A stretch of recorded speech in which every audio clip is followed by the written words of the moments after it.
Vivimos en un mundo en constante cambio que usted merece entender, porque es imposible interpretar la realidad que vivimos sin conocer cada uno de sus colores. Porque muchos son los tonos de la actualidad. Presentamos Matices.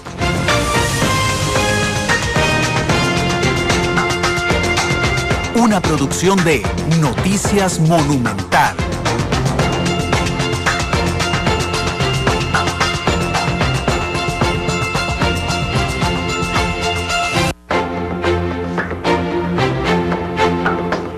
¿Qué tal? Son las 2 de la tarde con 6 minutos. Bienvenidos a Matices, este programa de Radio Monumental, que es una producción de Noticias Monumental y que busca establecer debate, análisis, un análisis, eso sí, de profundidad y muy serio de lo que ocurre en Costa Rica y en el mundo. La semana pasada tuvimos una serie de programas muy interesantes, alterados en algún momento por los horarios de la Liga de Campeones de la CONCACAF. Esta semana creo que vamos más normales en cuanto al horario. Recuerde que nos puede escuchar en vivo 93.5 en FM, en www.monumental.co.cr y también que nos pueden ver en vivo a través de la página www.cdr.cr. Ahí hay un link que dice canales de televisión. Ahí precisamente puede usted escoger CR1, donde puede ver en vivo el programa, y en la noche a las 8 de la noche a través de Canal 2 en diferido. Quiero saludar a mis compañeros Alexander Rivera e Isel Martínez, que están con nosotros esta tarde. Alex, ¿qué tal? Buenas tardes. Hola Randall, buenas tardes. Un gusto reencontrarnos de nuevo y empezar la semana aquí en Matices. Hoy vamos a hablar sobre el empleo y ya están con nosotros nuestros invitados que vamos a presentar más adelante, pero qué dicha que nos acompaña, Isel. Buenas tardes, compañeros. Un tema que sin duda genera mucho debate en la agenda nacional en este momento. Por supuesto que teníamos que abarcarlo en Matices hoy, con dos invitados que sabemos nos van a ayudar a esclarecer más el panorama con respecto al desempleo y las medidas también que tiene el gobierno. Bueno, hay temas nacionales importantes antes de entrar al tema de fondo. Uno de esos que quería poner yo sobre la mesa es el presidente viaja a Limón a inaugurar las obras de APM Terminals. En ese instante el sindicato de Habdeba hace una denuncia, después se quejan que no los dejan entrar. Yo recuerdo una entrevista, no sé si fue en Matices o fue en Noticia Monumental, cuando le preguntábamos a Ronaldo Blair si iban a respetar la legalidad. En ese instante les quedaban pendientes un recurso ante la Sala Primera de la Corte, un recurso ante la Sala Constitucional. Don Ronaldo dijo que iban a ser respetuosos. Sin embargo, pareciera que este respeto a las decisiones de la Sala Constitucional y de la Sala Primera de la Corte Suprema de Justicia es siempre y cuando les convenga, decía un buen amigo esta tarde. ¿Respetan las sentencias de la Sala? Sí les conviene, Alexander. Sí, por supuesto que es un tema que no deja de llamarnos la atención. El presidente Solís estuvo, ¿verdad?, este fin de semana y se generó algunos disturbios, algunas manifestaciones allá. Y ellos querían entrar y dijeron que no querían entrar. Yo no veo razón para que entraran. En realidad es una obra de APM Terminal, no los dejaron llegar hasta donde el presidente estaba inaugurando. Pero yo más bien no veo razón para no dejarlos entrar, porque finalmente es una obra de los limonenses, ¿sí?, que va a beneficiar a todo el país, y creo yo que... ¿Pero qué tiene que ver con Sintrahab? Bueno, pero es que es una obra que se van a beneficiar todos los limonenses. Creo yo que si querían manifestarse pacíficamente, podían hacerlo, sí, sin necesidad de barreras. Para eso quitaron los árboles de Casa Presidencial también. Sí. Para eso el presidente Solís anunció también que estaba en un intento de quitar las verjas, la Casa de Cristal también. Yo no veo necesidad, en verdad, para restringirles el paso. Si ellos libremente se iban a manifestar y de manera muy pacífica, lo podían hacer. No veo por qué hacer todo un cerco para que ellos no ingresaran. O sea, si eso ya se convertía en algo para que ellos generaran disturbios, ahí claramente la seguridad tiene que estar y que hagan un perímetro. Pero bueno, si eran pacíficos, hasta donde entiendo que así fue. Por eso se llama Matices, porque yo no creo que puedan entrar, que debieran de entrar. Alexi cree que bueno, yo aquí les voy a dar dos matices diferentes. Uno está la seguridad del presidente, que es evidente, ¿verdad? Obviamente siempre donde esté el presidente tiene que haber seguridad. Pero también aquí hay que tomar en cuenta, como dice Alex, es algo público. Y que un presidente tiene que esperar siempre, en cualquier lugar donde vaya, que haya manifestaciones de gente que está en contra de alguna determinada decisión que haya tomado, y este caso no es para menos. Bueno, ¿no les parece zapatero a su zapato que tiene que ver sin trabajar con este tema? Pero es la lucha de ellos. Sí. Bueno, claro, pero ya está resuelto en términos jurídicos. Hoy decía... Eso sí, y él lo reconoció aquí en la entrevista que le hicimos en Matices. Él dijo, sí, vamos a respetar. Hoy decía don Ronaldo, vamos a agotar todas las medidas legales. Ya están agotadas, no les queda ninguna más. De hecho, Stuart Marín en Twitter nos dice, yo recuerdo las declaraciones de don Ronaldo, fue en una emisión de noticias.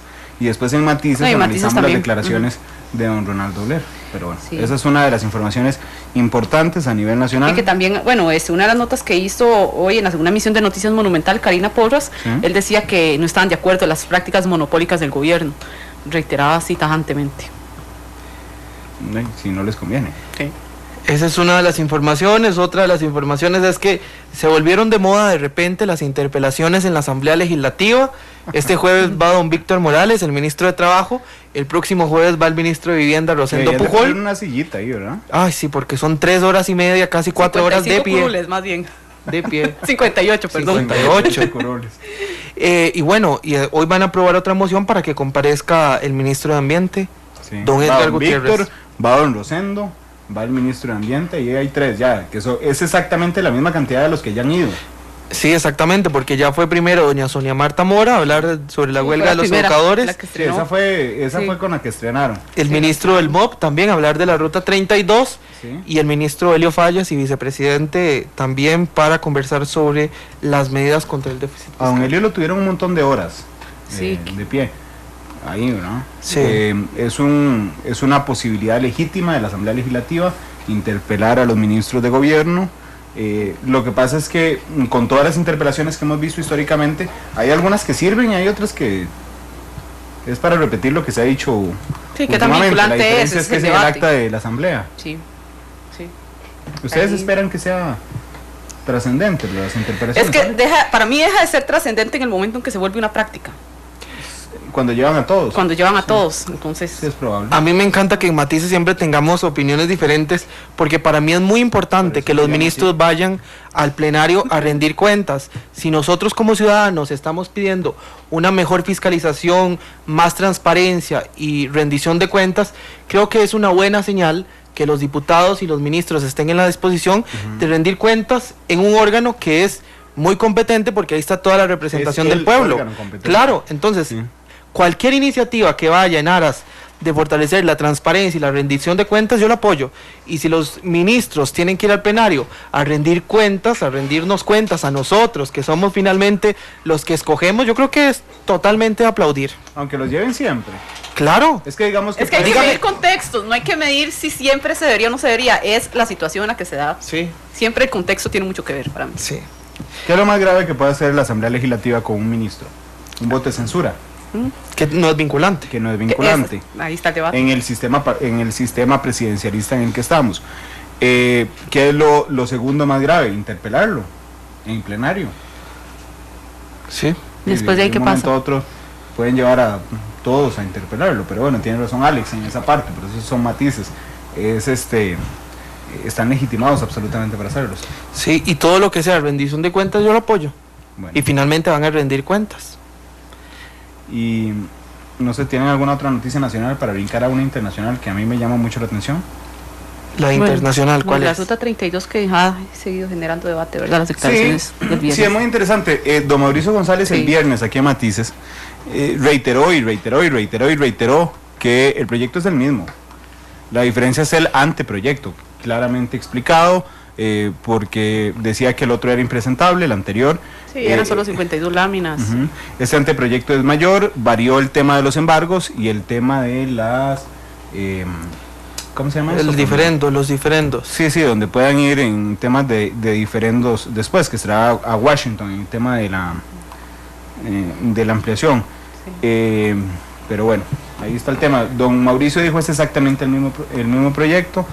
Cuando le preguntábamos si se estaba contradiciendo con el presidente, y se echó una risilla un poco nerviosa, pero bueno, salió con el tema del anteproyecto.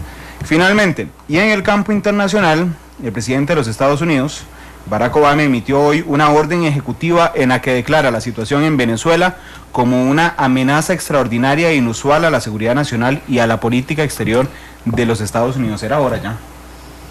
Sí, porque sin duda es uno de los temas que siempre ha sido muy permanente. No desde el último mes, sino desde el último año.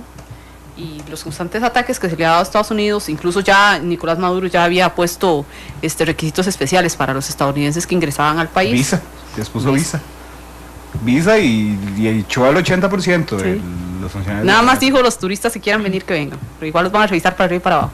Sí, con la visa incluida. Sí. Bueno, ahí está el tema. Yo insisto, si Nicolás Maduro me pide plata y me promete pagar con el aguinaldo, no se la presto.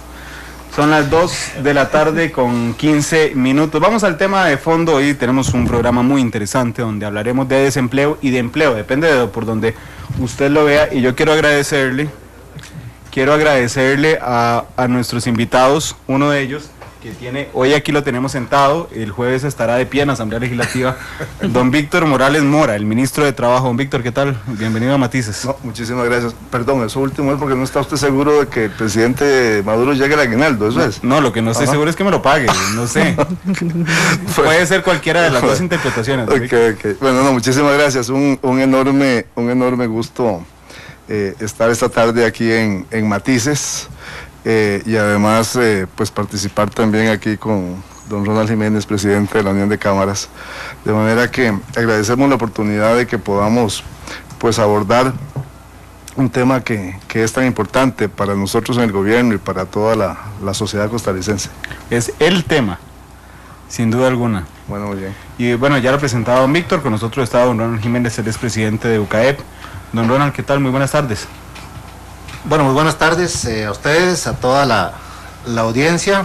Pues contento de estar aquí y sobre todo con don Víctor, porque creo que el tema de desempleo y a los niveles de preocupación que nos lleva y los objetivos que tenemos como país nos puede hacer tener más coincidencias hoy aquí con don Víctor que las diferencias que hemos tenido en el pasado, ¿verdad, Víctor? Así es. Esperemos que así sea. El último programa que estuvo aquí don Ronald fue súper polémico, don Ronald Jiménez. Bueno, yo no sé si el programa fue polémico. Yo hablé lo que tenía que hablar. Usted fue polémico. Sí. Bueno, yo hablo con respeto, pero directo. Sí, qué dicha que tenemos hora y media para sentarnos a conversar. Y es lo que vamos a hacer esta tarde. Sobre empleo o desempleo, depende por dónde se vea. Le decía que es el tema, don Víctor. Sí. ¿Cuán preocupada está la administración Solís Rivera del tema del desempleo en ese momento en el país? Sí, me parece muy, muy importante empezar por ahí. Bueno, ciertamente este es un tema que nos preocupa y nos ocupa. Pues incluso antes de llegar al gobierno de la República en mayo del año 2014, en mayo del año pasado.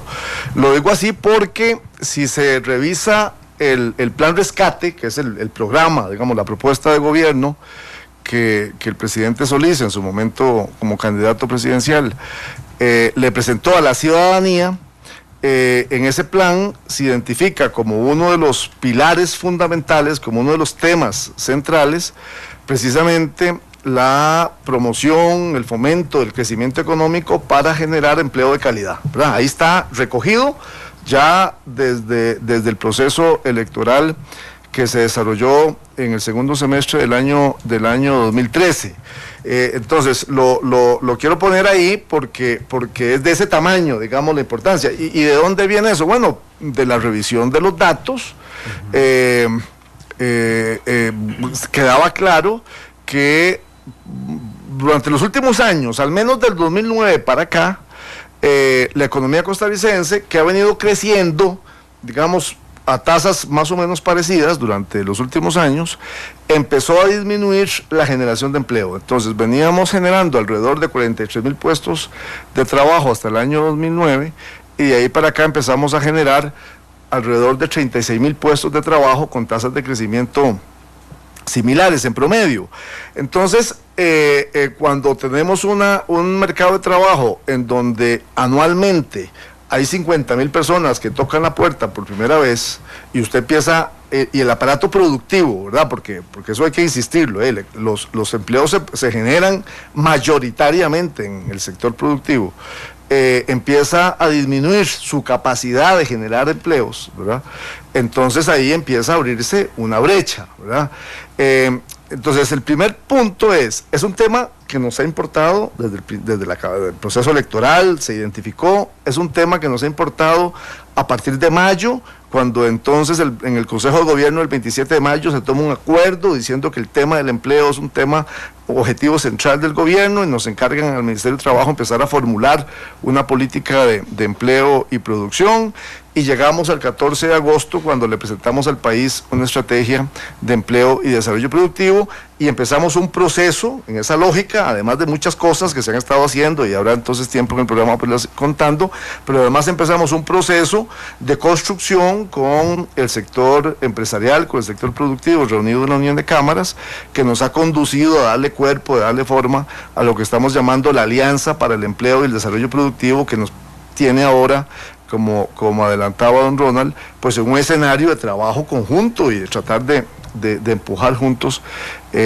acciones para atender el tema. Entonces, me amplío en esto, don Randall, en el sentido de poder plantear, esto es un tema que el gobierno ha puesto en la dimensión correcta. Usted recuerda que el viernes 18 me permití llamarlo muy temprano, porque yo que empiezo a oírlos a ustedes desde muy de mañana, ese día, a propósito de las informaciones que se daban con el tema de una empresa, entonces usted decía que era que el gobierno estaba minimizando el tema. Yo me permití llamarlo para decirle que nosotros no minimizamos este tema. Es decir, el tema lo tenemos, nos parece que tenemos una comprensión correcta y lo estamos poniendo en el lugar correcto, en el lugar adecuado, ¿verdad?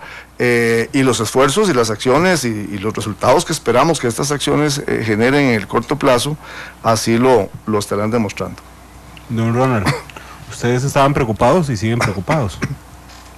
Sí, yo creo que más que hablar de competitividad, que era y siempre y sigue siendo el tema de la Unión de Cámaras y de la mayoría de cámaras empresariales, hoy el desempleo nos está preocupando más desde un punto de vista social que empresarial, y tal vez hay un vuelco en lo que generalmente UCAEP ha tenido como punto de vista, porque si tenemos un problema social y la desconfianza aumenta o la confianza del consumidor disminuye, vamos a tener menor dinamismo en la economía.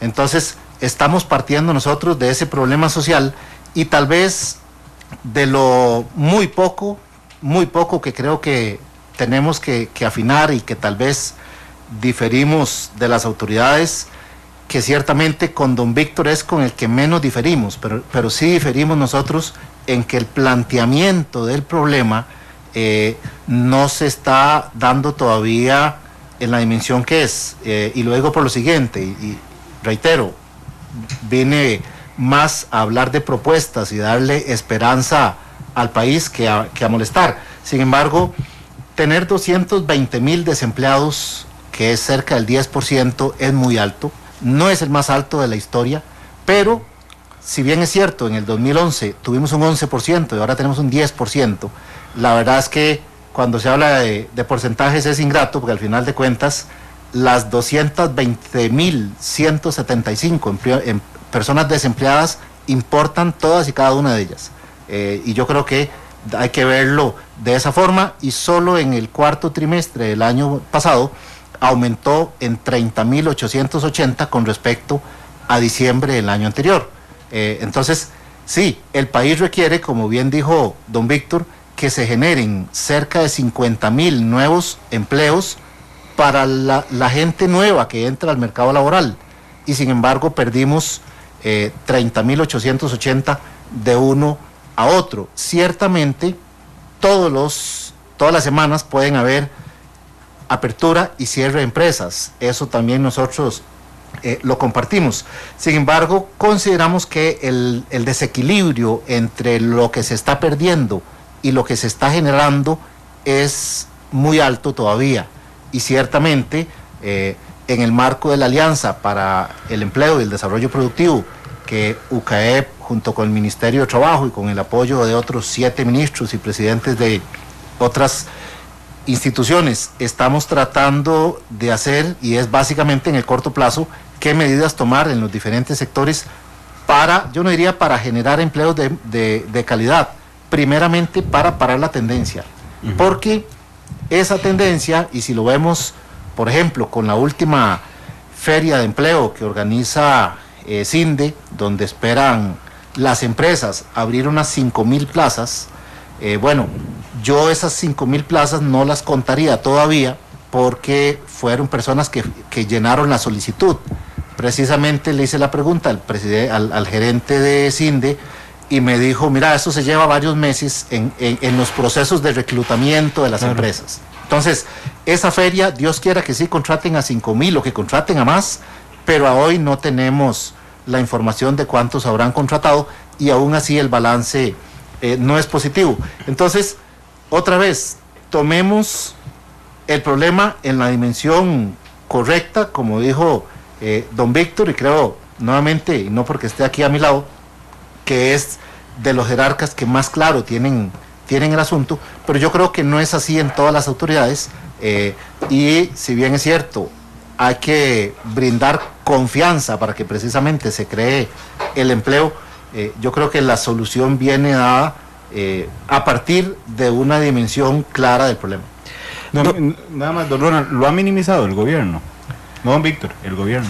Yo creo que las autoridades, cuando uno escucha que se generaron 5,000 o 7,000 empleos en lo que va del año, o que van a abrir 2 o 3 hoteles por aquí, 3 o 4 por allá, o una empresa nueva por otro lado, y todo eso sin ponerlo en tela de duda, o sea, todo eso como información correcta. Cuando uno suma todo eso, no llega a sumar esos 7,000 que anuncian tan claramente, y si se compara con los 30,880 plazas que se perdieron, creo que vamos caminando, pero estamos lejos. Entonces, yo no sé si lo minimizan, pero tenemos que hablar lo bueno y lo malo, ¿no? Y ciertamente nosotros estamos dispuestos y deseosos a reconocer las cosas buenas, porque aquí de lo que se trata es de generar confianza, para que con la confianza se generen las inversiones y de ahí el empleo. Nosotros no queremos generar desconfianza, pero creo que sí hay un desequilibrio entre lo que estamos sumando con respecto a lo que se restó. Ahí es donde quería llegar, don Víctor. Hay un problema en las sumas que está haciendo el Ejecutivo, es decir, están contando las ferias de empleo como puestos ya ocupados, como personas colocadas, cuando son únicamente personas que llenan las solicitudes. ¿Hay un problema en las sumas?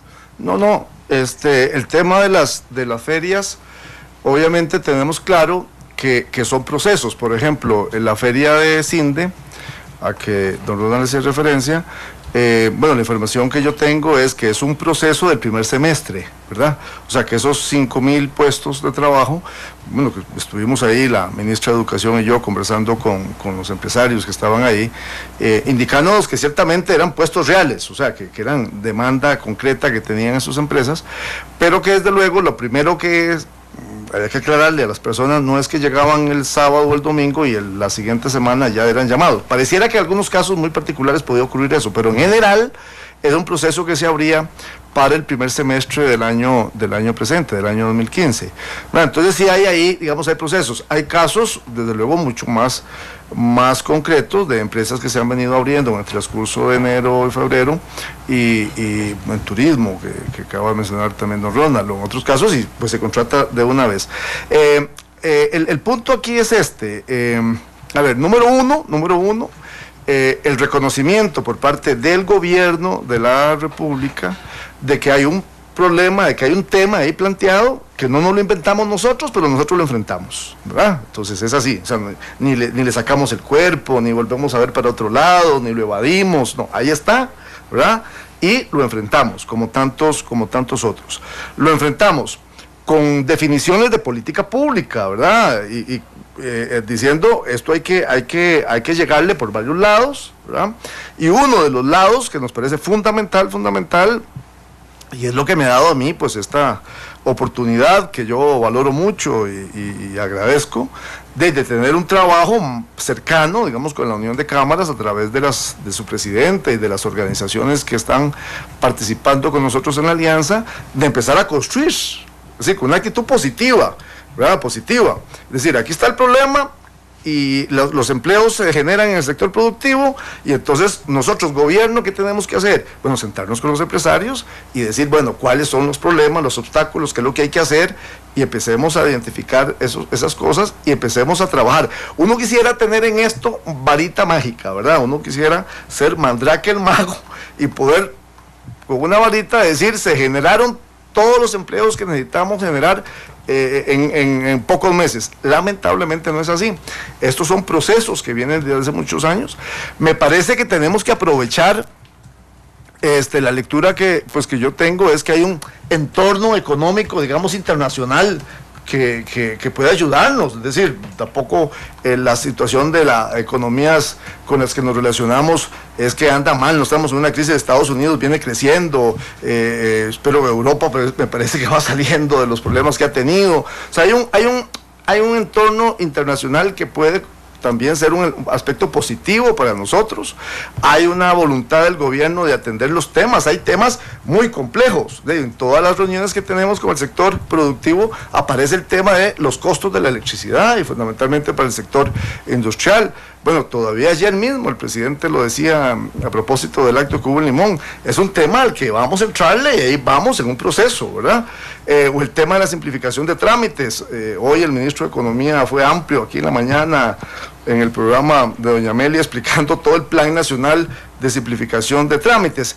Digo, esos temas que son los temas como los gruesos, que están en el entorno, ¿verdad?, de nuestro trabajo más concreto que tiene que ver con la Alianza para el Empleo. Pero entonces el gobierno tiene una actitud positiva, proactiva, está empujando. Puede ser que haya cosas que haya que afinar un poquito y las vamos afinando, pero sí estamos nosotros con un espíritu, digamos, positivo. Y esto tiene que permitirnos crear ese clima que decía don Ronald, porque si no creamos un clima favorable, positivo, de decir aquí hay posibilidades, aquí hay alternativas, aquí no vamos a quedarnos todo el mundo inmovilizado y no vamos a invertir, no vamos a generar empresa, porque entonces sí tenemos los problemas que pueden realmente poner la situación muy grave.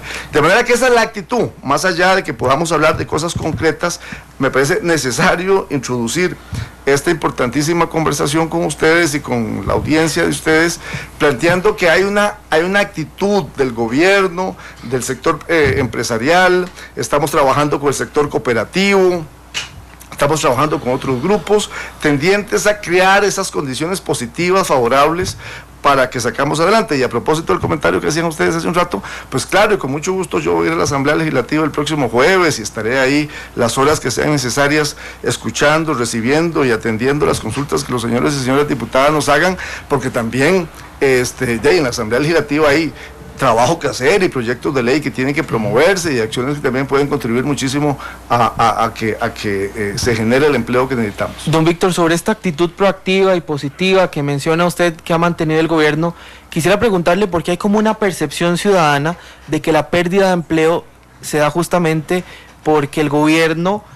no ha hecho los esfuerzos necesarios para sostener empresas que se quejan por la falta de competitividad, por el exceso de trámites, por los altos costos en las tarifas eléctricas, y le achacan esa culpa al gobierno.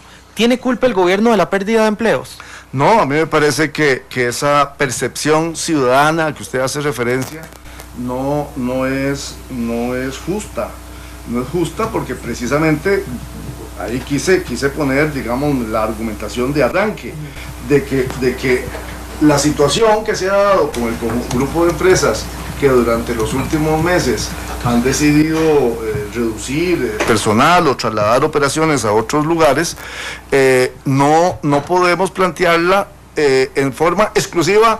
Estas empresas se van por las malas señales del gobierno, o hay gente que podría, incluso si uno no le explica una y otra vez, hay personas que podrían estar creyendo que antes del 8 de mayo del 2014 aquí la tasa de desempleo era del 4%, o sea, que aquí no había ningún problema y que en 10 meses fuimos nosotros unos magos capaces de generar una situación en donde estemos cerca del 10%. No es así. Como lo dije al principio, tenemos por lo menos 5 años en donde las tasas de desempleo han andado en la encuesta continua de hogares oscilando entre el 8 y el 10, y ciertamente aquí hubo momentos en que superó el 10%. Entonces esa percepción me parece que es una percepción que a lo mejor tenemos nosotros desde el gobierno que insistir en esto. Hay casos particulares muy claramente explicables. Es decir, unas empresas vinculadas a la maquila textil, no hacia a la industria textil, que tiene en agenda incluso inversiones muy importantes en Guanacaste y en Cartago para dinamizar toda la industria textil costarricense. Pero el caso particular de la maquila textil es una actividad que viene en un proceso como de 20 años de reducción paulatina y progresiva, porque encuentra otras condiciones en otros lados del mundo, ¿verdad? Entonces se conjugaron los factores que hicieron que una empresa se fuera. O lo que hemos estado hablando de los cierres o reducción de actividad de algunas empresas vinculadas, por ejemplo, a las comidas rápidas, a este tipo de servicio, en donde ellas mismas, en algún caso particular, el último caso, por ejemplo, hacía clara referencia que se obedecía la reducción de personal a razones estricta y puramente financieras. No tiene nada que ver con otra cosa, estrictamente financieras. Sí, era puramente 4 lugares, cuatro centros de venta, 4 restaurantes que estaban ubicados en un lugar en donde no resultó el negocio. Lo cierran y igualmente pueden abrir en otro sitio. Pero bueno, ese es un sector de la actividad que está sujeto a sus propias particularidades. O bien, puede ser que haya algunos casos en donde se ha dicho, bueno, los costos en la electricidad son altos y vamos a trasladar una operación a otro lado de Centroamérica. Y entonces ahí es donde estamos diciendo, bueno, yo lo mencioné al principio, hay un tema que tenemos en la agenda pendiente y el gobierno tiene una comisión que rendirá un informe en los próximos días, la comisión que dirige el ministro de Ambiente, don Edgar Gutiérrez, sobre el tema de la política energética y esperamos que pronto tengamos una posición y una respuesta del gobierno a un tema en que el sector empresarial ha sido insistente y reiterativo en todos los espacios y foros en que interactúa con el gobierno sobre este tema. Pero en concreto no creo que sea correcta la percepción. Esa percepción tenemos que eliminarla, ¿verdad?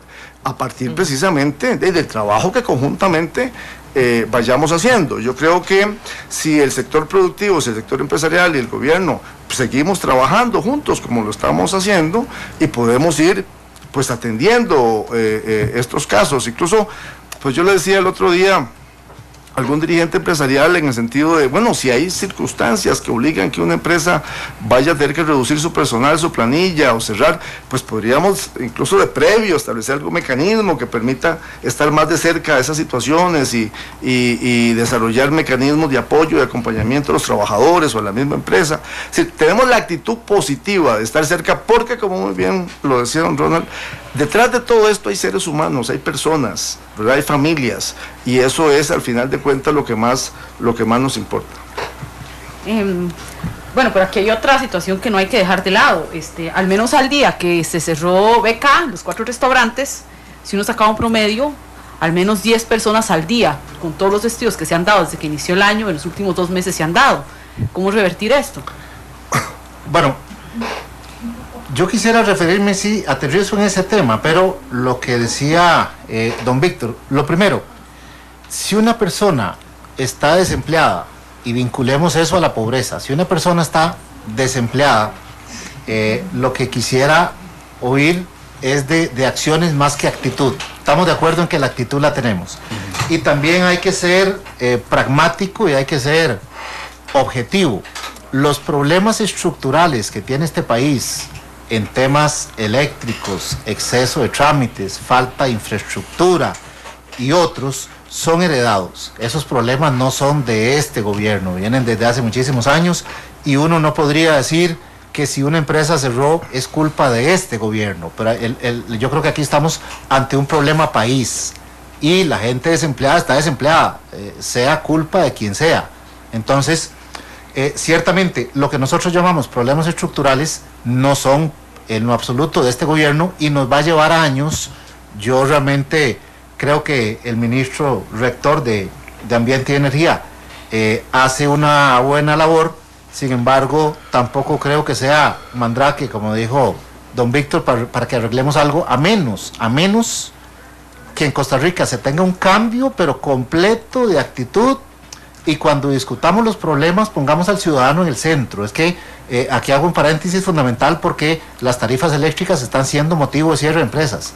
Entonces, mientras en Costa Rica, cuando se dialogue, que es la palabra de moda, con respecto al problema eléctrico, mientras se discuta poniendo en el centro una tecnología, o poniendo en el centro una ideología, o poniendo en el centro al ICI, no vamos a llegar a ningún lado. Para discutir eso seriamente hay que poner en el centro al consumidor de los hogares y al consumidor de las empresas. Cuando eso se haga, y entonces uno a partir de ahí diga, bueno, la verdad es que quien debe producir debe ser que lo produzca más barato, porque es lo mejor para el consumidor, y no ponerse en que si el tope de ley o el no tope de ley, que si la ley 7200, que al final de cuentas, lamentablemente en Cuestamoras se discute mucho de eso. Entonces, la parte estructural ciertamente es de larga data. Hay una que le hemos insistido mucho, no solo a don Víctor, sino a las autoridades, y es de confianza. Y ahí sí, el dato, 220,000 desempleados en diciembre, y en las 2 primeras semanas de enero, UCAEB hace la encuesta que hacemos todos los trimestres desde hace como 20 años, de pulso empresarial, y aquí es donde yo me asusto. El 60% dice que no va a hacer inversiones y el 70% dice que no va a contratar personal. Entonces aquí es donde uno dice, tenemos que unirnos y tenemos autoridades y nosotros mismos de encontrar los mecanismos para darle confianza al inversionista, porque nos estamos enfrentando a la famosa profecía autocumplida. Si yo soy un empresario, si soy un inversionista nacional o extranjero, y digo que no voy a invertir en el 2015, que no voy a contratar en el 2015 porque no tengo confianza, probablemente no contrate. Entonces, el tema de confianza sí es de estas autoridades. El tema estructural es de larga data. El tema de confianza es de las autoridades de turno. Y aquí no estoy acusando ni voy a mencionar casos concretos, pero se han dado algunos en Costa Rica que a los empresarios los han asustado. Pongámonos positivos, pero sí necesitamos restablecer la confianza, porque la actitud, y estamos trabajando en conjunto, la actitud nos puede llevar a una serie de acciones, como lo hemos estado discutiendo en la alianza, acciones, qué hacer en turismo, qué hacer en el sector agropecuario, qué hacer en comercio, qué hacer en industria, qué hacer en servicios, qué hacer en infraestructura, qué hacer en cada una de esas áreas. Arreglemos 3 o 4 botones que tiene el país para que el empleo fluya. Bueno, esos 3 o 4 botones, lamentablemente, no son resorte únicamente del Ministerio de Trabajo. Si fuera así, estoy seguro que don Víctor los mueve, lo arreglamos y salimos más rápido. Esto es resorte de varios ministerios de manera transversal, y ahí es donde se junta, lamentablemente, como todo en este país, con los temas ideológicos. Entonces, nuevamente, sí, el problema no es de este gobierno, pero le toca arreglarlo, porque para eso está en el poder, y el tema de confianza sí es de este gobierno. Pero también aquí hay que, usted también lo ha dicho, hay varias soluciones interinstitucionales. Yo recuerdo uno de los últimos programas que hicimos también sobre el desempleo, que estaba don Luis Mesalles, también de UCAEB, y don Francisco Sancho de la UNA, y ellos decían que se cuestionaban tal vez la eficiencia o lo que podría aportar las ferias de empleo si al menos en este país el 60% de personas o el 50% de personas no tienen secundario, que es uno de los requisitos para estas ferias de empleo bilingüe, por lo menos. Sí, claro, bueno, hay ferias y ferias. Entonces, digamos, la feria de CINDE obviamente va dirigida a personas bilingües con un nivel de formación en tecnologías también importante, y la feria sirve, la feria permite, hay 50 empresas, y entonces un fin de semana pone en contacto a varios miles de personas interesadas en o cambiar de trabajo o conseguir trabajo por primera vez o reemplearse, y sirven, ¿verdad? Eso no me cabe ninguna duda. En ese sentido las ferias son útiles. Pero claro, usted acaba de poner en la mesa, a propósito de esos temas más de naturaleza estructural. Ciertamente, cuando 6 de cada 10 trabajadores costarricenses no concluyeron la secundaria, y entonces son trabajadores no calificados, o cuando uno de los segmentos que más impacto tiene en el desempleo es la población joven entre 15 y 25 años, que hacen presión ahí, o el desempleo en el sector de las mujeres es del 18%, muy por encima del promedio nacional. Ahí tenemos esos problemas estructurales que, como muy bien lo plantea don Ronald, ahí están, nos los encontramos y nosotros empezamos a generar política pública dirigida a atacarlos y a que cambien. Por ejemplo, bueno, después de esta reunión voy a una sesión de trabajo muy importante con la ministra de Educación y el presidente ejecutivo del INA, porque nosotros andamos empujando con mucha fuerza un proyecto de ley de formación dual en que la Unión de Cámaras también está trabajando con mucho interés y que está en la Asamblea Legislativa, y es una alternativa de empleabilidad, de empleo para la gente joven, para la juventud. En Costa Rica hemos tenido desde hace muchos años experiencias aisladas de formación dual, que en concreto es la posibilidad de desarrollar el proceso formativo por una parte en una institución de formación como el INA u otro tipo, y después en la empresa, de manera que hay posibilidad luego de quedarse trabajando en esa empresa, de formarse en contacto con maquinaria, con tecnología de punta. Y a los empresarios también eso les resulta valioso, importante, para poder reclutar personas muy bien formadas y muy bien preparadas. Y esas son acciones que estamos empujando, ¿verdad?, para que ojalá este año tengamos aprobada ese marco normativo, ese marco legal, y tengamos esas alternativas para la juventud, que son esos muchachos y esas personas que lamentablemente continúan desertando de nuestro aparato educativo, o el Ministerio de Educación Pública y el IMAS, que este año logran que las becas de FONAVE se paguen en enero, para que eso sea un estímulo para que las familias y los muchachos no tengan que abandonar las aulas como ocurre por falta de apoyo económico. Entonces ahí hay para mí, lo he dicho otras veces, ese es como el gran drama, digamos, de nuestro mercado laboral y de nuestro sistema educativo, es la deserción y la situación de que 6 de cada 10 personas no hayan concluido la secundaria. Pero entonces en esa dirección es en la que tenemos que trabajar y pasar de las actitudes positivas, proactivas, a las acciones como esta que estoy permitiéndome poner en la mesa, que van en la dirección de crear ese marco de confianza y de generar las políticas que permitan mejorar el mercado laboral. Don Víctor, yo tengo una duda, porque yo tengo la impresión de que, y lo acaba de reafirmar más con las últimas palabras, de que ustedes le pasan la carga de la prueba a la gente. Es decir, usted no consigue trabajo porque no está capacitado, porque desertó del colegio, porque no tiene capacitación. Pero en la encuesta que hace UCAEP, que le pregunta a los empresarios si va a invertir o va a contratar más gente, no le pregunta si va a contratar más gente poco capacitada o muy capacitada, le pregunta de las dos, y ninguna de las dos, aunque se capaciten, no las va a contratar. Le pregunto esto porque, analizando el Plan Nacional de Desarrollo, el objetivo 1 de Trabajo y Seguridad Social es aumentar la empleabilidad de la población en edad de trabajar. Cuando nos vamos a los objetivos específicos sobre los cuales va a girar eso, resulta que aparece aumentar el número de personas capacitadas en sectores con alta demanda, crear emprendimientos, aumentar el cumplimiento de la legislación laboral, disminuir la tasa de ocupación de 12 a 14 años, de las personas de 12 a 14, y de 15 a 17. Pero ustedes le trasladan toda la responsabilidad del desempleo a la capacitación. No. Y hay gente muy capacitada que en ningún lado está aquí, sí, en el plan disminuir el desempleo. No, vamos a ver. Digamos, el gobierno, la institucionalidad pública tiene un conjunto de responsabilidades. Por ejemplo, la política social tiene como tarea desarrollar capacidades, claro, ¿verdad? Ok, entonces, objetivos de política social es elevar la empleabilidad, es decir, la capacidad que tiene una persona para poder ser contratada, para poder incorporarse al mercado de trabajo. Luego, la política económica, ¿verdad?, que para nosotros, aunque parezca conceptual, la política económica tiene que tener objetivos de empleo, ¿verdad? Que eso no ha sido así siempre, ¿verdad? Entonces, la política económica tiene que contribuir a crear todo este ambiente, digamos, económico, macroeconómico, la estabilidad, el acceso al crédito, la estabilidad en los intereses, toda esa estabilidad en el mundo económico, ¿verdad?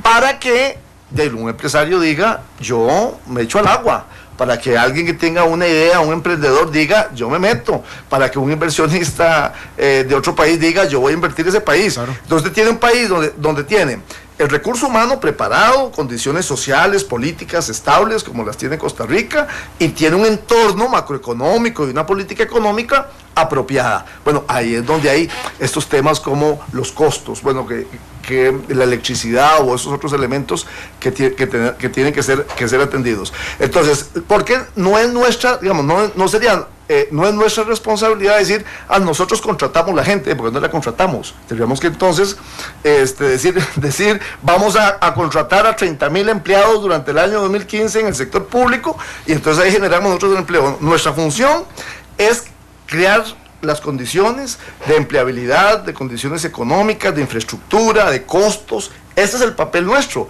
para que en un régimen de empresa privada, de mercado como el nuestro, los empresarios, los emprendedores, los cooperativistas, etcétera, generen las iniciativas con el estímulo, con el apoyo y con el acompañamiento del gobierno. Entonces no es que nosotros le trasladamos la responsabilidad a otros.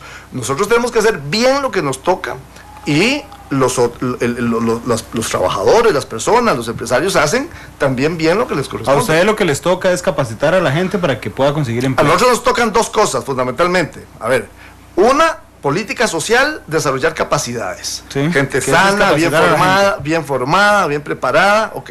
Y dos, política, digamos, económica, crear las condiciones económicas. Que eso ya no le toca a usted. No, por eso, claro. Lo digo como gobierno, lo digo como Estado. Entonces ahí, en un régimen de empresa privada, luego la empresa privada tiene que decir, yo en esas condiciones invierto. Pero es que hoy la capacitación no le asegura a nadie trabajo, hoy. Bueno, lo que pasa es que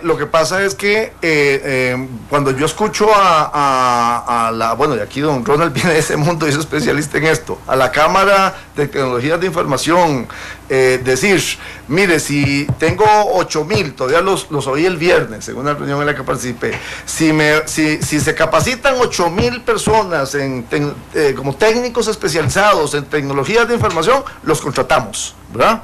Entonces ahí es donde yo digo, ahí tenemos un problema también de coincidencia entre la oferta educativa y la demanda real que estamos teniendo, porque hay sectores donde sí podríamos preparar más a la gente, ¿verdad? Y garantizarle a estas personas que con esa capacitación que reciben encuentran un espacio en el mercado de trabajo, y quizás ahí no hemos hecho la adecuada conexión, exactamente. Bueno, yo agregaría a lo que dice el señor ministro, ¿qué es responsabilidad de las autoridades y qué es el sector privado? Y recordemos que el sector privado en Costa Rica genera el 85% del problema. Entonces realmente mucho de esos 220 del problema no del empleo. Del empleo, sí, perdón. De esos 220,000 desempleados, diríamos que el 85% la esperanza es que se contrate en el sector privado, y además no tenemos una situación fiscal como para que el gobierno siga contratando, ¿verdad? Entonces, ¿qué es de cada quien? Bueno, yo diría, las autoridades deben darnos estabilidad macroeconómica. En un punto número uno. En Costa Rica no estamos mal en tipo de cambio, aunque para los exportadores tal vez no les favorece mucho y han perdido competitividad. En Costa Rica no estamos mal en metas de inflación, aunque para algunos economistas sacrificarían un poquito de inflación para que haya crecimiento económico. Pero digamos que en esas dos variables no estamos tan mal. En déficit fiscal sí estamos mal, aunque se diga que un 5.7 es menor al 6.3 que se estaba previendo, sí, es menor, pero siempre es preocupante. Máxime si se le agrega el presupuesto que se aprobó. Entonces, en esa estabilidad macroeconómica, yo diría que el déficit, el presupuesto y el levantamiento al veto del Código Procesal Laboral minaron un poco esa base, esos cimientos, pero hay que seguir trabajando. Entonces, arriba de esa estabilidad macroeconómica, que es de las autoridades, tenemos que montar un crecimiento económico. Para crecimiento económico sí hay que hacer varias cosas. Primeramente, el clima sano de negocios. En el clima sano de negocios la confianza es fundamental. El entorno internacional no es desfavorable. Costa Rica puede aprovechar oportunidades y siempre van a seguir viniendo empresas porque seguimos teniendo mucho atractivo como país. Entonces, en ese sentido, la confianza es tal vez lo que más se quisiera. Hay que hacer un match entre oferta y demanda, sobre todo en el INA. Tampoco nos podemos dar el lujo con este nivel de desempleo de que el INA solo dé cursos diurnos. O sea, no puede ser. Mucha de esta gente que está desempleada o subempleada tendrá que ganarse la vida de alguna forma. Entonces hay que ponerse un poco más flexibles en cuanto a los horarios que tiene el INA. La formación dual, por supuesto, no es de corto plazo, pero es algo que si los diputados lo sacan rápido puede ayudar en el corto plazo. Medidas adicionales de corto plazo que sí pueden ayudar a las autoridades. Hay más de 4.000 millones de dólares ya aprobados en empréstitos para obra pública, que no necesitan ya más ir a la Asamblea Legislativa. Debemos tratar de hacer eso lo más pronto posible. Cuando nosotros hace unas semanas hablábamos de emergencia, el tema del desempleo, pensando en que eso no es más ni menos que pobreza e inseguridad, decíamos que debería de alguna forma buscarse acortar plazos para que esas contrataciones sean menores. Y un dato muy interesante también de muy corto plazo: 1 metro cuadrado de construcción de infraestructura genera un empleo. 1 metro cuadrado en construcción de vivienda genera 4 empleos. Entonces ahí hay un tema en donde Costa Rica tiene una oportunidad importante para la generación de más empleos en esas áreas de gente no calificada. Como vimos, estas ferias de los bilingües y todo nos está dejando fuera a la gente no calificada. Entonces, sí hay acciones y lo estamos viendo, y dentro del Consejo de Competitividad nosotros vemos en el Consejo de Innovación y Talento Humano los temas de mediano plazo, que el costarricense promedio estudie más de los 9 años que está estudiando en este momento, que el INA se acomode, que la formación dual, que las universidades también hagan lo suyo. Todo eso es de mediano plazo, todo eso es importantísimo, pero no le va a dar de comer a la gente que está desempleada hoy. Eso es lo que se está tratando de hacer en la Alianza para el Empleo y el Desarrollo Productivo, en donde ciertamente hay una serie de factores de corto plazo, el tema de las tarifas eléctricas, y yo no sé de qué forma vamos a seguirlo diciendo, pero está generando desempleo. El tema de trámites, hay ahí un muy buen ejemplo con el Ministerio de Salud y UCAEP se hizo una famosa comisión para el sistema Regístrelo en registros sanitarios, que funcionó bastante bien, tiene unos cuellos de botella, pero todavía hay reglamentos que se pueden modificar. Estamos tardando muchos meses en poder habilitar una empresa. Si una empresa va a abrir hoy, ojalá y en 1 o 2 semanas la tengamos contratando gente, y no en varios meses, porque tiene que llevar a una serie de problemas. En el sector agropecuario, bueno, ya se aprobó el reglamento de la banca de desarrollo, qué dicha, y ahora a apurarse. El precio del diésel en el sector agropecuario también es un impedimento grande a la competitividad. En turismo se está hablando de alianzas público-privadas, pero mientras no tengamos aerolíneas va a ser un poco más complicado. Ahí también se está trabajando. Yo creo que está conceptualmente bien dividido qué acciones son de política pública de mediano plazo y qué acciones son de corto plazo para esas 220.000 personas. Lo único malo, digamos, en este tema es que, como dije antes, casi todo sale del resorte del Ministerio de Trabajo. Entonces, yo no sé si al ICE le preocupará, al presidente del ICE o a los sindicatos del ICE les preocuparán los 220.000 desempleados. Y así con una serie de factores de lo que llamamos nosotros estructurales o transversales para todos los sectores.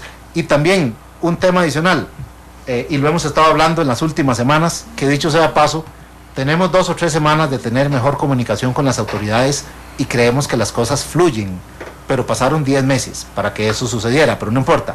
En el caso, por ejemplo, de Hacienda, nosotros le decíamos la semana pasada al ministro que, por ejemplo, los grandes contribuyentes, si fuera una empresa privada, yo diría, son mis grandes clientes, mis clientes VIP.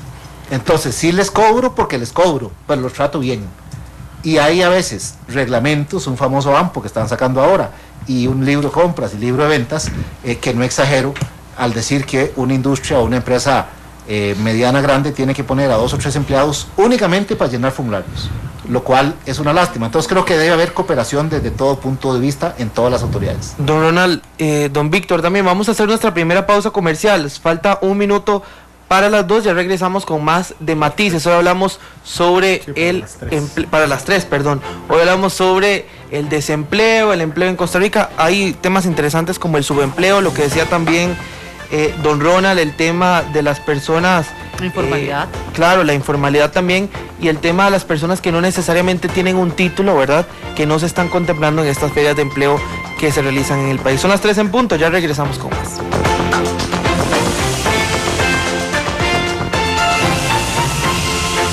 Porque la realidad tiene muchos tonos, matices.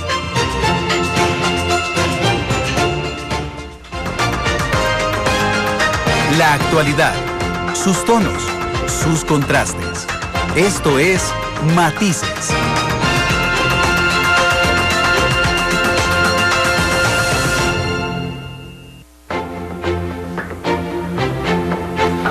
Son las 3 de la tarde con 5 minutos. Don Víctor, mencionaba don Ronald Jiménez antes de ir al corte comercial 2 temas, y es el subempleo, porque a esta dificultad de conseguir trabajo se adiciona el tema del subempleo, es decir, aquellas personas que trabajan menos horas de las que desean, que trabajan en otro puesto que no es necesariamente en el que estudiaron, y el porcentaje de esas personas ocupadas que son afectadas por el subempleo se ha estimado en 14,2% en este trimestre, ¿no? Según registró el cuarto trimestre del 2013 también, tengo entendido, de acuerdo con estas últimas mediciones. El tema del desempleo, ¿qué tanta atención está poniendo el Ejecutivo? Del subempleo, sí, perdón. No, cuando abordamos el tema del desempleo, obviamente tiene matices, ¿verdad? Está bien escogido el nombre, Víctor. Y uno de ellos es la problemática asociada al subempleo, visible o invisible. Y otro que también nos preocupa mucho y que coincidimos con la agenda que la Unión de Cámaras tiene en ese sentido, es el tema de la informalidad, ¿verdad?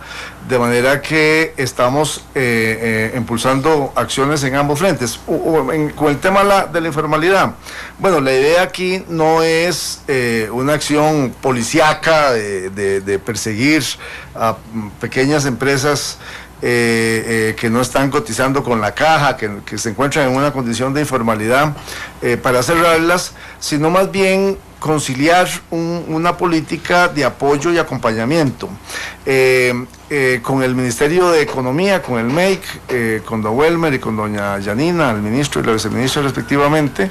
De manera particular estamos trabajando una iniciativa de ley que esperamos se concrete en las próximas semanas, tendiente a proponer un sistema un poco partiendo de lo siguiente. Hoy una empresa de menos de 5 trabajadores, digamos, no cotiza, no paga INA, ¿verdad?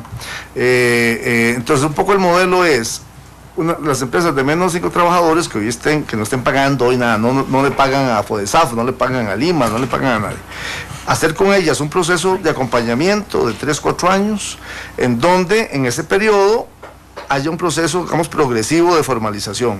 Entonces, pues se les acompaña banca de desarrollo, que es una herramienta fundamental a partir de este momento, con capacitación del INA, etcétera, y al final del periodo, esas empresas tienen que formalizarse, ¿verdad? Entonces, bueno, hoy el FODESAP, para hablar del caso más cercano, no está recibiendo nada de una de esas empresas. A partir de ese plazo, esas empresas tendrían que pagar. Entonces es una estrategia, digamos, más articulada y más de acompañamiento. Obviamente esto requiere reforma legal, eso tiene que ser un proyecto de ley.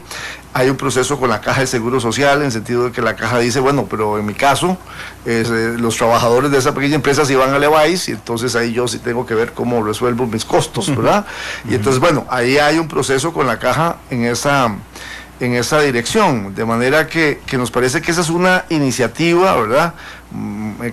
Y que además parte de la experiencia en otros países de América Latina se han desarrollado opciones más o menos parecidas, y esperamos que en los próximos meses podamos tenerla. Obviamente no es un tema para mañana, porque esto va a requerir de una reforma legal, y nos va a llevar algún tiempo, pero lo planteo como una solución concreta para el tema de la informalidad que nos permita avanzar. Y en el tema del subempleo igual, ¿verdad? Nos parece que debemos nosotros, por la estrategia del crecimiento económico y de los programas de capacitación, ayudar a que la gente que hoy no trabaja la jornada completa que puede trabajar o que está recibiendo los salarios mínimos, por el lado de los servicios de inspección del trabajo, garantizarnos que sí lo puedan hacer. Cuando uno ve el tema del desempleo, también es bueno ponerlo en un contexto global. Es evidente que no solo Costa Rica tiene problemas en este campo, sino a nivel mundial. Si usted revisa el último informe de la OIT, por ejemplo, dice que para este año se espera a que el desempleo aumente a 3 millones de personas en todo el mundo. Sí. Es una cifra muy grande. Y que en los próximos 4 meses a 8 millones. En el Plan Nacional de Desarrollo también se está planteando aumentar el desempleo, pero ¿cómo disminuirlo, perdón? Sí. ¿Cómo contrarrestar los problemas de desempleo con esta tendencia, don Víctor? Bueno, por eso yo empecé el programa un poquito haciendo referencia a que me parece que en nuestro caso tenemos que tratar de aprovecharnos también de un entorno económico con nuestros socios comerciales más importantes que para ellos pueda resultar positivo. Pero ciertamente el tema del desempleo está afectando a economías desarrolladas y ricas y por eso es importante que usted lo haya mencionado.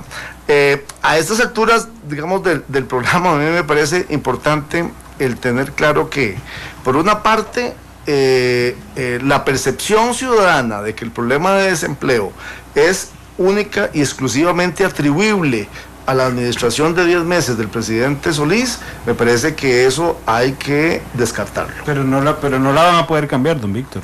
Bueno, pero quiero decir, si por lo menos en un programa como podemos establecer esa premisa, en vez de la voz editorial suya de hace 8 días, de que el gobierno no se toma en serio el problema del desempleo, me parece que tenemos un avance y un logro muy importante. No, claro, pero es que esa es su premisa. Su premisa es que es un problema de percepción. No, que la responsabilidad de este gobierno es un problema de percepción, pero la percepción finalmente se vuelve realidad, ¿verdad? Don Ronald ahora decía, claro, puede ser que el problema estructural no sea de ustedes, pero el tema de la confianza es de ustedes, y ustedes no van a poderle eliminar a la gente, ni la posición editorial de este medio, de que ustedes, si no le hablo como Víctor Morales, le hablo como gobierno de la República, han minimizado. No. Porque vea que usted habla en futuro de todo. No, claro que no. Ojalá tengamos el proyecto de ley, ojalá que ingrese pero si después de hora y 15 de este programa, usted sigue creyendo que el gobierno no se ha tomado en serio el tema, sí, entonces, don Ronald y yo no hemos hablado suficientemente claro, porque creo que la voz de don Ronald, presidente de la Unión de Cámaras, y la mía, lo que han planteado es que el gobierno el tema lo ha asumido con absoluta seriedad. No, ahora yo le pregunté a don Ronald que si lo había minimizado. Don Ronald dijo, no sé si lo ha minimizado, pero dio toda la justificación de que lo han minimizado. Bueno, yo no lo entendí así, pero las conclusiones que quisiera ir llegando es, número uno, las suyas. Bueno, las que trato de compartir con su audiencia y con mis contertulios, es, número uno, que el gobierno no ha minimizado este tema, número uno, que lo ha puesto en la dimensión correcta. Número dos, que el problema del desempleo, que no es único en Costa Rica, sino que es un tema que afecta a otras sociedades más ricas en el mundo, tiene en nuestro caso causas estructurales que no son atribuibles a este gobierno, como bien lo decía don Ronald, y que tienen que ir siendo atacadas y atendidas correctamente como lo estamos. Número tres, bueno, que el sector empresarial ha tenido un tema, digamos, de confianza, que nosotros estamos entonces atendiendo de muchas maneras, a través de espacios distintos que el gobierno tiene establecidos, y uno de ellos es el espacio que integramos 8 ministros y un presidente ejecutivo que llamamos Alianza para el Empleo y el Desarrollo Productivo, donde hemos identificado 7 sectores productivos, y para cada uno de esos sectores productivos hemos elaborado y diseñado una ruta de acción que permite avanzar. Por ejemplo, un tema que planteó don Ronald antes del corte, que me parece fundamental porque nos permitiría generar empleo para ese sector de la sociedad que no necesariamente es mano de obra calificada, el tema de la infraestructura, ¿verdad? Bueno, ahí está el vicepresidente Elio Fallas y ministro de Hacienda, coordinador del Consejo Económico, liderando un espacio con los ministros vinculados a los temas de infraestructura, poniéndole tiempos y responsables a los proyectos que van a permitir movernos, ¿verdad? Y el gobierno priorizando ese tema, porque ese tema es absolutamente central en este proceso. Esperamos en los próximos días que ya haya un informe detallado de un trabajo cercano con la Cámara de la Construcción y con otros actores en este proceso.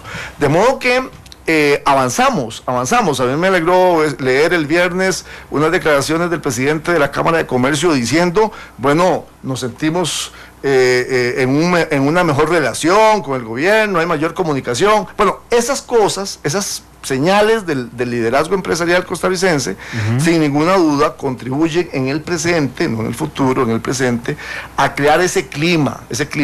Pero en lo que tenemos que contribuir todos, los medios de comunicación, el gobierno, los empresarios, los trabajadores, todos, es a proyectar un mensaje positivo, porque si todos hablamos en negativo, entonces efectivamente sucede lo que don Ronald planteaba de la profecía autocumplida, y todos hablamos de lo que creemos que va a pasar y termina pasando. Entonces me parece que quería nada más hacer esa reseña en el sentido de que el tiempo en radio pasa demasiado rápido, ¿verdad? Y el programa realmente ha puesto en la mesa, permite poner en la mesa temas que me parecen muy, muy importantes y quería pues contribuir en esa dirección. Pero la confianza la están construyendo ahora, porque estos señores, y no me refiero a don Ronald como CAEP, sino a la encuesta que hicieron, de caer la confianza también. Don Ronald. Sí, gracias. Bueno, primero me parece conveniente que yo resuma lo que dije y no que quede interpretación de ustedes. Básicamente, sí, hay problemas estructurales que no son culpa de este gobierno, pero ahora el gobierno es el que está manejando. Sí, los asumimos. Y entonces debe asumirlo. Pero usted dijo que el problema de la confianza colaboramos, sí era este gobierno. y colaboramos en todo lo que se pueda. Pero hay otro tema de confianza que sí es específico de estas autoridades. Yo no quería seguir de necio, pero sí, el levantamiento del veto al Código Procesal Laboral dañó muchísimo, el aprobar el presupuesto dañó muchísimo. Y recordemos que la encuesta que acabo de mencionar de UCAE fue en las primeras semanas de enero, justo cuando había pasado en diciembre. O sea, claro. Nosotros no fuimos a comer el tamal con dos malas noticias, que era la del presupuesto, el déficit todavía no se sabía si iba a quedar en 6 o no, y el tema del levantamiento del veto, y por eso no me extraña los resultados de la encuesta. Ahora sí, hay que sentarse, tratar de generar confianza mutua y tratar de salir adelante. Pero es clarito que quien maneja el carro ahora es el gobierno de turno, y si el carro venía mal o bien, le toca manejarlo como tiene que hacerlo, y que sí requerimos de mayor confianza. Estamos coordinando mejor cosas, pero en las últimas semanas, ciertamente en la Alianza para el Empleo y Desarrollo Productivo, estamos avanzando, y de hecho, aquí delante de don Víctor lo digo, UCAEP llevó propuestas concretas en los 7 sectores para ayudar, porque solo tenemos un país y hay que construir, máxime que estamos en un país donde la informalidad es del 44%. O sea, si nosotros vemos informalidad del 44%, más, por ejemplo, deudas del sector público con la caja, réstele 44 más las deudas de la caja, y entonces el Seguro Social de Costa Rica está recayendo sobre muy poquitos, pero muy poquitos. Eso resta competitividad. La informalidad es súper dañina, y recordemos que de acuerdo a la última encuesta de hogares, de ese 22% de pobreza que a todos nos entristece, el 72% es informal. O sea, ese es un gran problema. Y no estamos en contra de discutir el que haya una especie de acompañamiento o incubación, se llama en otros países, para ayudarle a los informales para que en un periodo X se vayan formalizando, porque en Costa Rica es carísimo la formalidad. Pero cuando uno ve eso y ve por allá un textillo de un proyecto de ley que le llaman la economía social solidaria, donde un montón de gente, casi que cualquiera, entra, hace actividad productiva, no paga impuestos, no paga absolutamente nada, uno dice, entonces ¿quién va a pagar en este país? Porque se nos pueden convertir los formales más bien hacia ese tipo de economía. Entonces sí, ciertamente hay que atacar el desempleo, el subempleo y la formalidad. Hay que fomentarla, y una forma de fomentarla es la eficiencia del aparato estatal para que no sea tan caro, y por qué no un trato diferenciado, como dijo don Víctor, para los primeros años de una empresa. Eso nosotros no lo vemos que está mal. Nos queda un corte comercial. Sí. Vamos al corte. No nos queda. Ya estamos. Ya pegamos los dos de una vez para poder conversar tranquilamente. Aprovechemos esos últimos 10 minutos entonces para hablar de cosas que siguen, en las que estamos. Claro, es que no todos los días tiene uno la oportunidad de estar aquí en Matices, ¿verdad? Y que quede claro que no se minimice. Y que jamás no se minimiza. Bueno, que quede claro que la posición de don Víctor es que no se ha minimizado.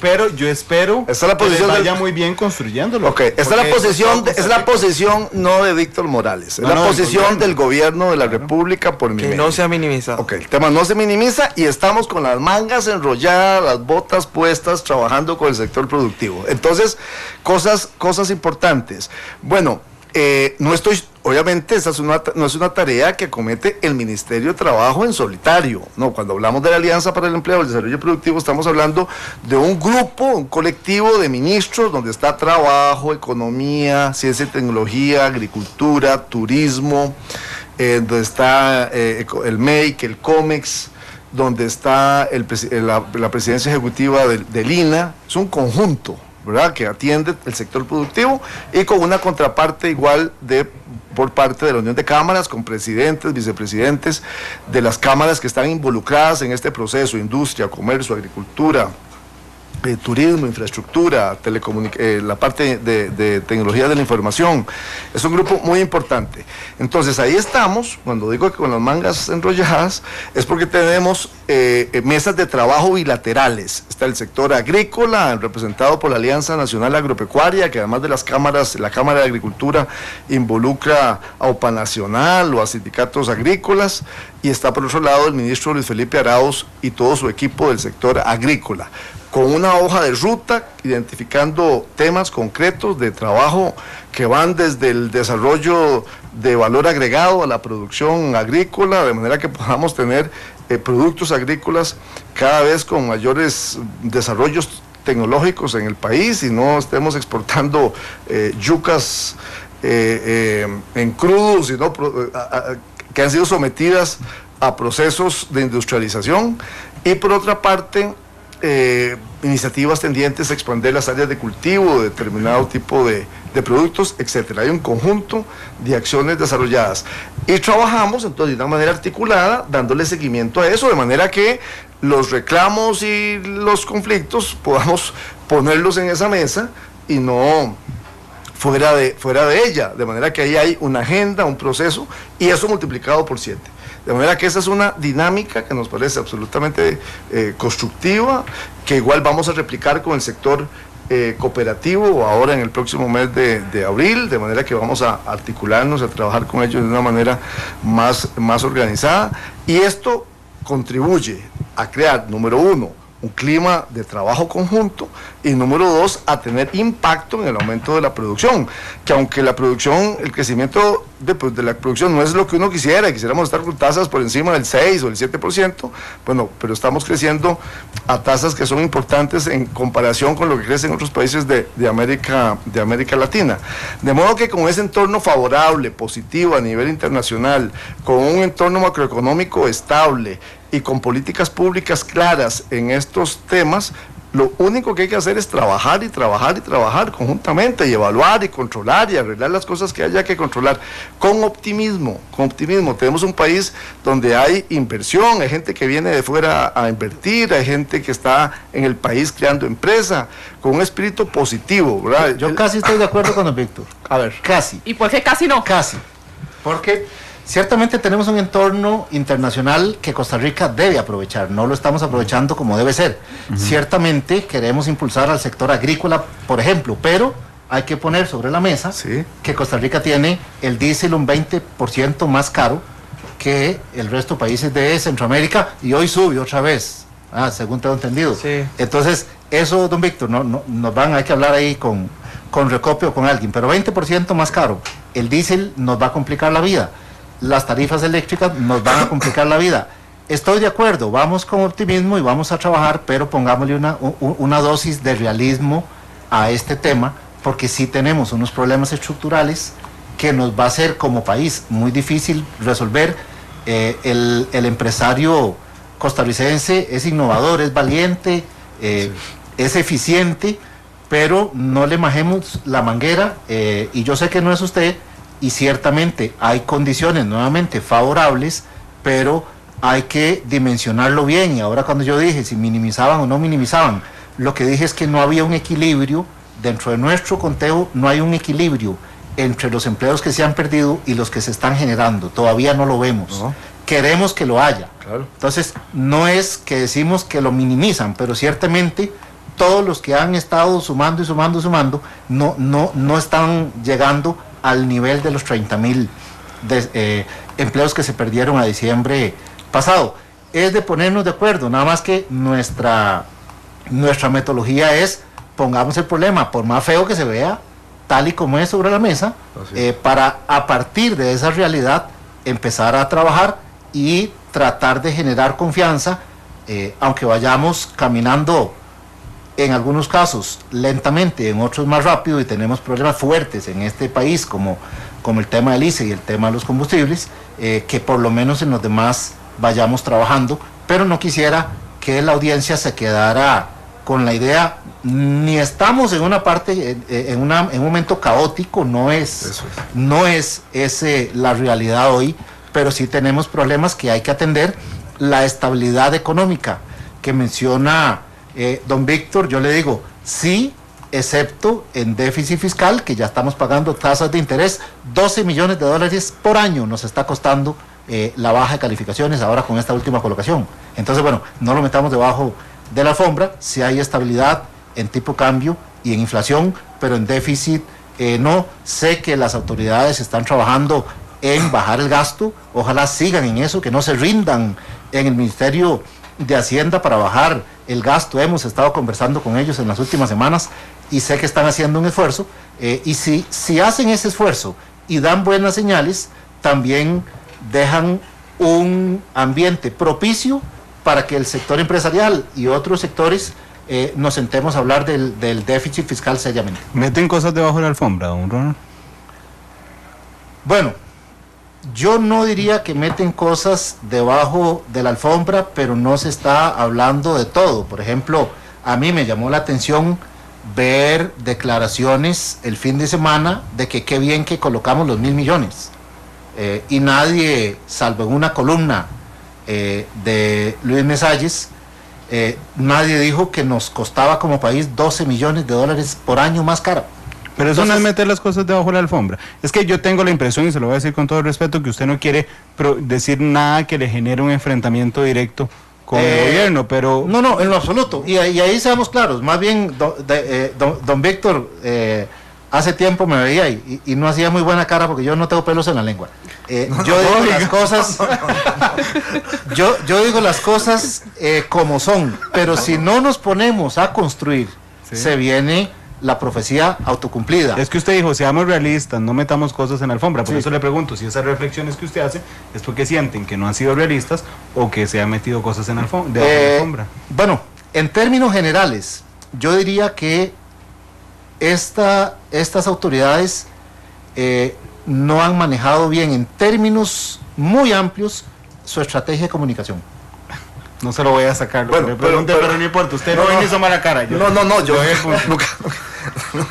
No, siempre con absoluto respeto con don Ronald. Me parece que es un líder empresarial que dice las cosas como las siente y las cree, y eso se lo agradezco mucho. No, pero este gobierno, nosotros no metemos nada debajo de la alfombra. No, igual, las cosas las ponemos en la mesa. Es decir, esa es la línea que el presidente Solís ha fijado muy claramente. Los problemas están ahí, y nosotros, si volvemos a ver por otro lado, no desaparecen, ahí están. Lo que hacemos es enfrentarlos desde nuestra perspectiva, desde nuestros valores, desde nuestra visión de desarrollo. Es lo que estamos haciendo, y lo que estamos haciendo con este tema.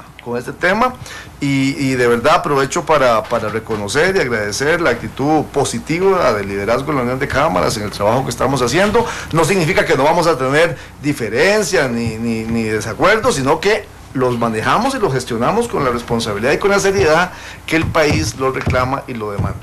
Le dejamos a don Víctor la tarea de tarifas eléctricas y nos damos por satisfechos. Ojalá que se anuncie rápido. Y ahora que don Ronald mencionaba lo de los combustibles, ciertamente hoy a partir de la medianoche la Reserva autorizó un incremento de 34 colones para la gasolina super, 42 para la gasolina plus y 19 para el diésel. Entonces la gasolina super... Oíme, pero que no nos ayuda, esa no es la manera de determinar. Es que es un aviso para que vayan a llenar el tanque hoy y no mañana, pero cuando ya cueste la gasolina super 570, la plus 545 y el diésel 493. Hemos trabajado hora y media. Bueno, yo le voy a cambiar porque vamos a contarles que la Sala Cuarta le ha dado 3 días al presidente de la Asamblea Legislativa, don Henry Mora, para enviarle la copia del expediente de la reforma procesal laboral en la acción de inconstitucionalidad que se estudia sobre el levantamiento del veto. Y tercero, y no tiene nada que ver con usted, va a terminar diferente el programa, es que Venezuela ha llamado a su más alto cargo en Estados Unidos a consulta. Esto dentro de las relaciones diplomáticas, digamos, es la situación límite más fuerte. Y cerramos con una muy buena noticia. ¿Sabe quién cumpleaños mañana, don Víctor? Presidente. No, yo creo que no sé cuándo cumple, pero espero que no sea. Pero mañana cumpleaños Matices. Mañana Matices cumple un año de estar al aire. Así pues es. Yo le iba a preguntar felicidades. cuánto tiempo tenían, porque me parece que estaban empezando un año. Un año, exactamente, cumplimos mañana. Si es que mañana tendremos un programa especial. Don Víctor, muchas gracias. No, gracias a usted. Ojalá que este diálogo haya contribuido a la mejor opinión de la audiencia del tema del empleo en Costa Rica. Ojalá que sí, bienvenidos. Estos micrófonos están abiertos las veces que necesite. Además de la noticia del diésel que les adelanté y no era porque quería ser apocalíptico, UCAEP también está coadyuvando en la acción de inconstitucionalidad del código de levantamiento del veto del Código Procesal Laboral. Yo le conté antes de que le llegara la notificación. Sí. Gracias, Estel, gracias, Alex. Buenas tardes. Gracias a ustedes, nos escuchamos a las 7 en la tercera emisión de Noticia Monumental, a las 8 la repetición de Matices y mañana a las 2 de la tarde.